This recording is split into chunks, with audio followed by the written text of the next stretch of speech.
그 선풍기 들고 있으면 괜찮을 것 같은데. 네, 저기 있어봐. Okay.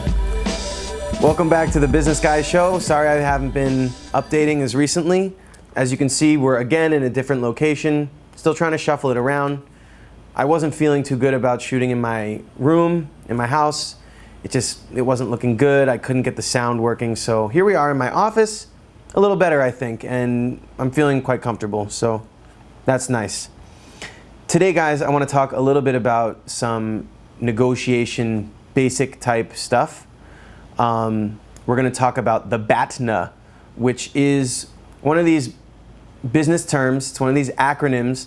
There are a whole ton of them, but this one is for real. This is one that you should really know, and we're going to discuss it right now. So B.a.t.n.a stands for Better Alternative to a Negotiated Agreement. And the term was first coined by, let me get my little notebook, make sure I don't mess up their names. It was first coined by Roger Fisher and William Ury in 1981 in their book, Getting to Yes, Negotiating Without Giving In. And I read this book a long time ago, and that's where I got, the term from.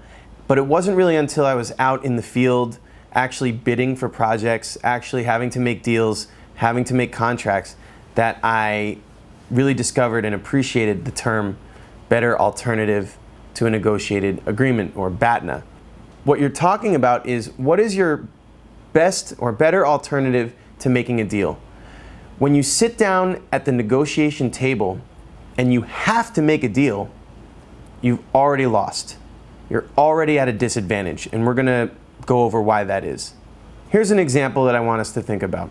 Imagine you're on vacation and you're in, let's say, Morocco, right?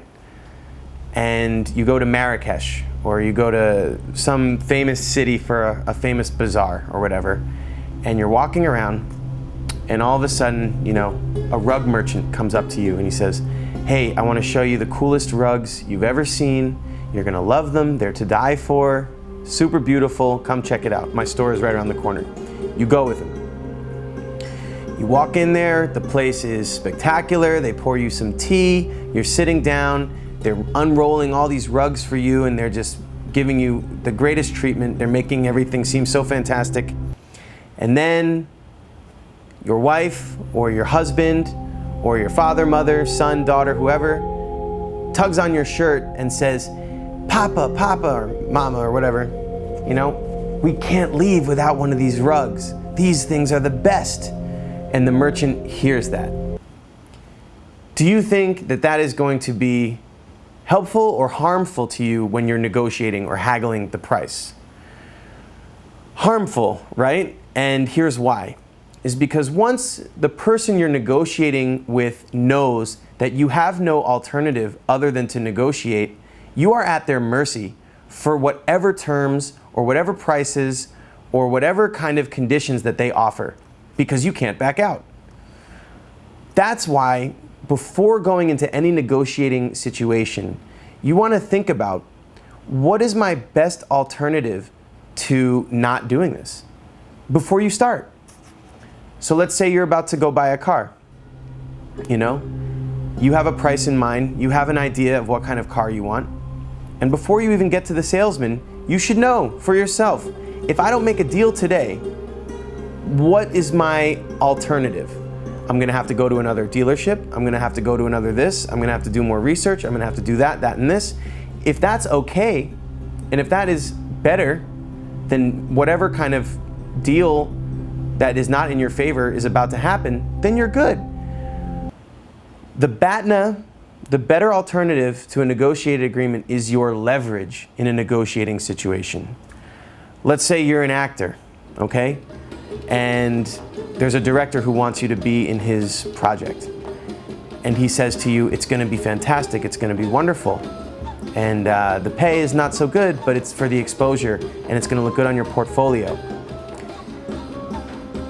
You wanna look that director dead in the eye and say, "Okay, pretty good, I'll consider it, but I've also got this other thing on the line for next week, and if I take your gig, I can't do that. So whatever you're offering me now has to be better than this other thing. And what you're essentially saying, and I know that's kind of a specific example, but I think you can see where I'm going with this, that other thing that you can do with your time and your energy, as opposed to what deal or agreement is being offered for you, if that thing is better, then that is your leverage when you're making a deal, okay? You know, I think the rug merchant really helps you see. You know, imagine if you were able to look at the rug merchant and say, you know, I don't have to buy a rug here today, friend, but I'd really like to. If you offer me a great deal, then I'd be more than willing to consider it.